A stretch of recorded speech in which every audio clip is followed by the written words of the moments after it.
एक साक्षात्कार में केंद्रीय विद्युत बिजली मंत्री आर.के. सिंह ने कल एक प्रेस वार्ता में स्पष्ट रूप से भारत सरकार की सभी बिजली विभाग को कर्मचारियों को पदाधिकारी को आदेश देते हुए चीन के ट्रांसफार्मर, बिजली का सामान, बिजली का तार, बिजली का सारे सामान सभी विभाग में और भारत के आम आदमी के जीवन में बिजली इलेक्ट्रिक वस्तुओं का बहुत ज़्यादा महत्व होता है। और भारत के बाज़ार से, भारत के सभी सरकारी विभाग से चीन भारत के में बिजली का घटिया सामान का आपूर्ति करता था और अरबों खरबों का प्रत्येक वर्ष लाभ उठाकर चीन ले जाता था। जब से भारत की सीमा पर चीन के द्वारा तनातनी बढ़ा, भारत के 20 जवान शहीद हो गए थे। खून का बदला खून से लेंगे, उसके पहले उसे आर्थिक चोट पहुंचाने का जो भारत सरकार ने जो फैसला किया है, पहले टिकटॉक को बंद किया, फिर 59 ऐप को बंद किया। भारत सरकार रेल, स्वास्थ्य विभाग, फैक्ट्री, राजमार्ग सभी पर चीन ठेकेदारी के माध्यम से एक अंतर्राष्ट्रीय नियम के तहत वह सभी निर्माण कार्यों में हिस्सा लेता था। उस पर भारत सरकार के सभी विभाग ने उस पर बैन लगा दिया और चीन को आर्थिक चोट पहुंचाने के लिए, चीन के कमर को तोड़ने के लिए भारत सरकार के सभी विभाग के मंत्री ने यह काम किया। कल विद्युत विभाग, बिजली विभाग के मंत्री आर.के. सिंह ने चीन से बने सभी वस्तुओं का, बिजली से संबंधित सभी ट्रांसफार्मर, सब मीटर, घर में मीटर लगाया जाता है, ट्रांसफार्मर लगाया जाता है, सभी सामानों की आपूर्ति आयात भारत सरकार चीन से ही करता था।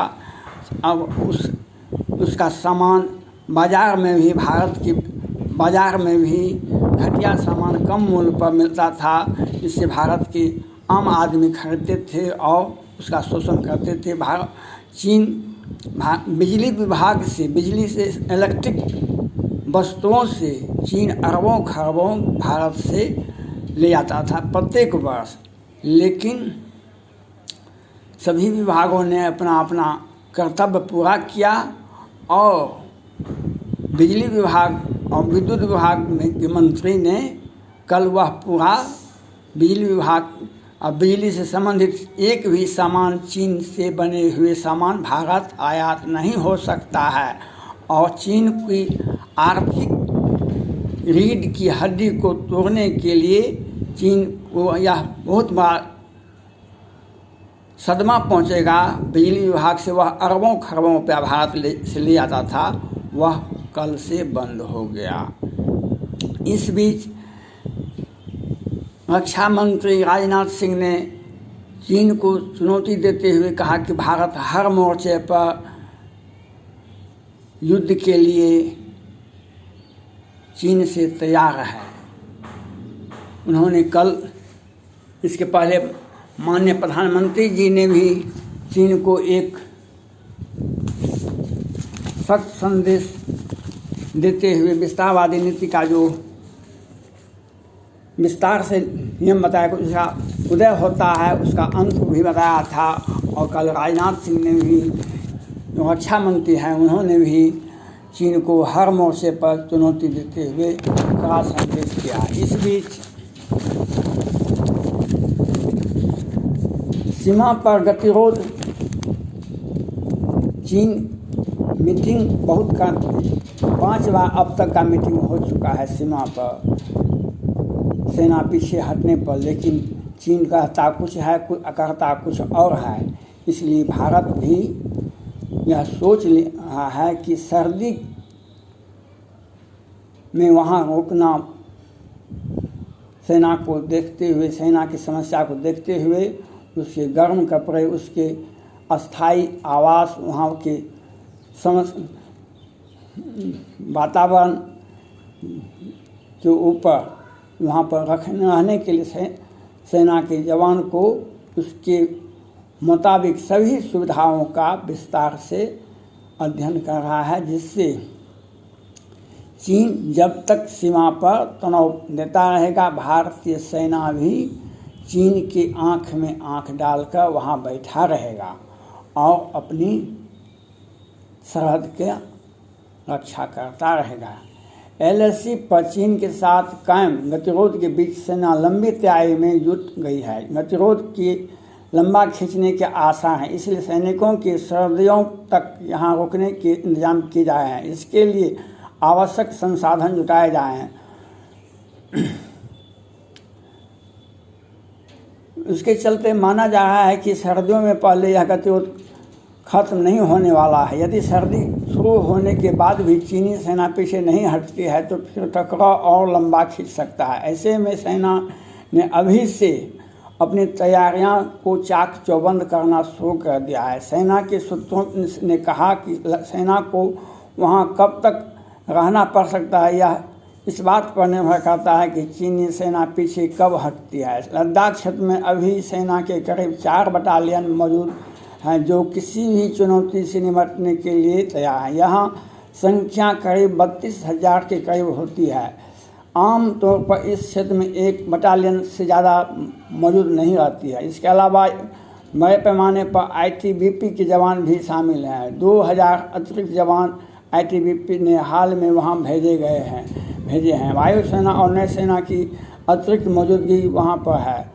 रक्षा सूत्रों के अनुसार सर्दियों के मद्देनज़र सबसे बड़ी जरूरत जवानों के लिए खास तरह के कपड़ों, यूनिफॉर्म, बूट और अन्य उपकरणों की जरूरत होती है, जिसमें वह 0 डिग्री से भी नीचे के तापमान में मोर्चे पर सजग रहे। चूँकि तैनाती अधिक है, इसलिए इसके लिए अतिरिक्त खरीद की जरूरत पड़ सकती है। इसलिए भारत सरकार, रक्षा मंत्रालय सभी सेना के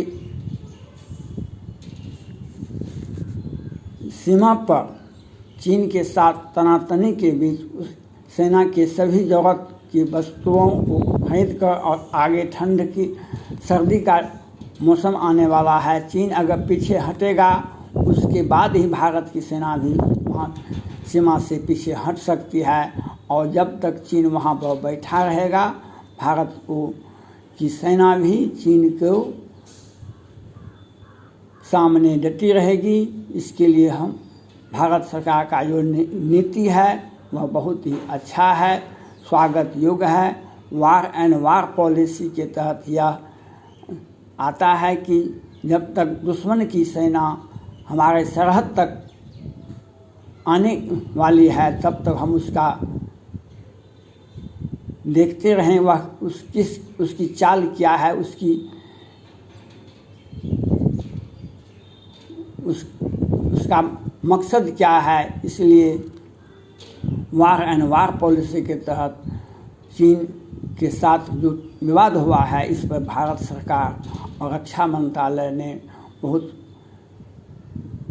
अच्छा नीति अपनाया है, और जिससे चीन को घेरने के लिए, चीन को युद्ध में परास्त करने के लिए आर्थिक, सामरिक और सैन्य तीनों शक्तियों को मिलाकर चीन को परास्त करने के लिए जो यह माननीय प्रधानमंत्री नरेंद्र मोदी जी का जो एक सही नीति है उस पर स्वागत योग्य है। वार एंड वार पॉलिसी में ही है। मेरे चैनल को शेयर करें, सब्सक्राइब करें, लाइक करें और बेल घंटे को बजाना मत भूलें। धन्यवाद।